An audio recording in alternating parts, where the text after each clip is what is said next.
Thank you so much, Juliet. We bring in our political panel now to discuss the hot political topics of the day. Who are they? We have Kyriakos Zouras, former advisor to George W. Bush, David Mercer, Democratic strategist, and Liani Balasouria, No Labels Generation. Good morning to all three of you. Good morning. The big week for the president, as Peter just mentioned, he's in New Jersey today. That will be a difficult one, but the big is Thursday, the speech about jobs. David, what can he say? What can he propose that could get this economy moving, and more importantly, that has any hope of getting through Congress? Well, listen, we've been on the spending side and focused on the spending side of the budget for the last 3 months. We've gotten that past us. Now it's looking at the revenue side, because we're 14% in generating revenue of GDP. We have to increase that to meet even the reduced spending to keep this government going. Didn't I say has any hope of getting through Congress? Yes. And increasing revenues does? And you're hearing a chorus of voices from Warren Buffett to Howard Schultz. You saw recalls in Wisconsin. We have to start creating demand among consumers, and to do that, we got to get hiring done, and we got to get government projects going, whether it's construction or... sounds a little bit left-leaning. Kyriakos? I disagree with what you're saying respectfully. Look, what he needs to come out and say is, I'm going to take a realistic stance on getting small business and business in America back on its feet by lowering the corporate tax rate from 35% to something reasonable, so we can get corporations to start hiring here in America instead of outsourcing to China and India, and then getting other corporations from other countries to invest in America, and also give the relief with these regulations to small business and business in America, so business owners can actually invest in their companies. Look, I'm a small business owner, and I'm going to tell you right now, I'm afraid to move forward. And I'm not alone. And it's difficult to do anything, because you don't know what this president's going to do. He's not very favorable to small business. Liani, is there any chance he can thread the needle between finding something that gets through Congress and finding something that gets the economy moving? We won't even talk about deficit reduction right now, but gets jobs created and it survives in Congress. Look, I think what the president needs to do with this job speech is, end the political games that we've been seeing between President Obama and Speaker Boehner. And what the American public wants is solutions on the table. And I think we're going to see that on Tuesday when No Labels has its national town hall with Howard Schultz. American people want solutions with common sense. Howard Schultz, in case you folks don't know, is the Starbucks CEO, has more than 100 CEOs signed on to say they won't make any political donations to either side until they see some bipartisan agreement here in Washington. That's not going to happen anytime soon. David, let me ask you, though. Sure. He's built up the expectations, and we have a soundbite to play for you. He's been building up that he has a plan for over a month now. Listen to what the president has had to say. When Congress gets back in September, I want to move quickly on things that will help the economy create jobs right now. I'll be putting forward, when they come back in September, a very specific plan to boost the economy. I will be laying out a series of steps that Congress can take immediately to put more money in the pockets of working families and middle-class families.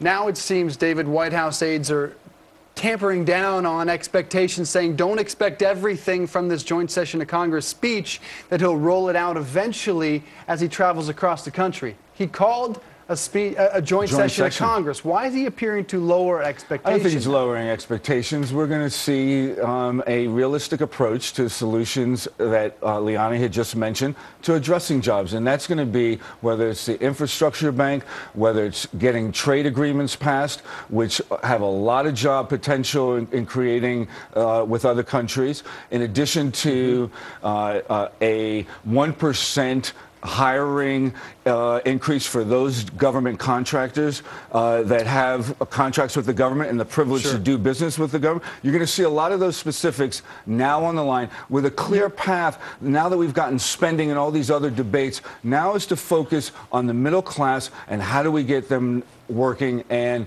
adding to our growth. Before that speech, Thursday, Wednesday's the GOP debate. And that's going to be talked. Of course, jobs is going to be #1 in that, Kyriakos. Here's my question, though.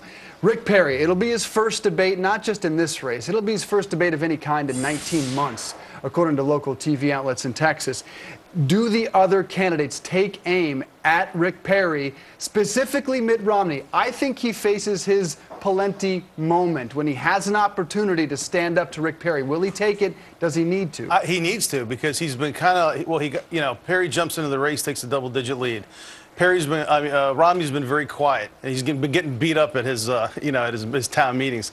He needs to take an attack on Perry, and he needs to attack him on all the issues. On what specifically? On the job creations, on foreign policy, on just connecting with the middle-class people and talking about, what we're going to do to get America back to work. Now, Perry's got a good record about getting people back to work in Texas. He's doing great over there.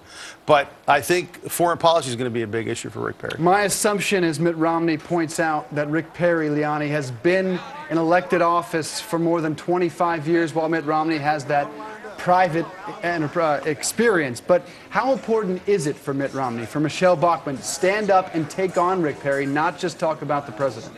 Look, politics is not about attacking. What the American public wants from Mitt Romney are his answers to our solutions. So I think what Mitt Romney has to do is put his solution on the table and let the American people decide. You don't think he needs to distance himself from Perry? Absolutely not. I think he needs to stand for what he represents for. That's the great thing about our democracy. It's all voices at the table, and Mitt Romney should bring his own. What's very interesting, in the last debate in Iowa, not once were two words mentioned: middle class. What will be really telling on Tuesday is if any Republican candidate on that platform mentions the middle class and solutions to addressing the challenges they face. I'm going to make a note. That's one term I think I'm going to keep my eye out for. Are they going to say middle class? Yep. 5 debates, Kyriakis, between now and October 18th. Who survives this gauntlet? Does the dynamic begin to change drastically on Wednesday? I think it will. I think if Rick Perry handles himself well in this first debate, I think he's going to maintain his lead, and I think Romney will diminish. We still have Sarah Palin, and we don't know what she's going to do, and she needs to either get in or get out, because she's not serving either of her roles, either as a presidential candidate or a kingmaker for whoever's going to be the GOP. Hopefully she stays until June. And then you've got Chris Christie. I mean, we've got till the end of September before these guys jump in. Now, if that happens, now we're changing the landscape completely. So it's going to be interesting, because there's a lot of unknowns still.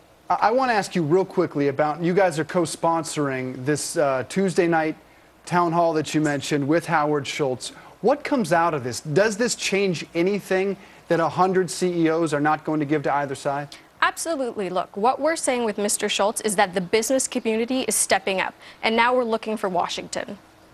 And lastly, I want to get just a yes or no. Sarah Palin is or is not running. I think the drop-dead date is the end of September, because you got to get in Florida by October 1st. Will she run, David? No.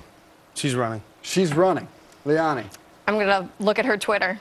You're going to look at her Twitter and just wait and see. At Sarah Palin USA, I think, is the feed there. All right, thanks all three of you for being in this morning. We appreciate it. Have a good Guys, Labor what's Day. coming up?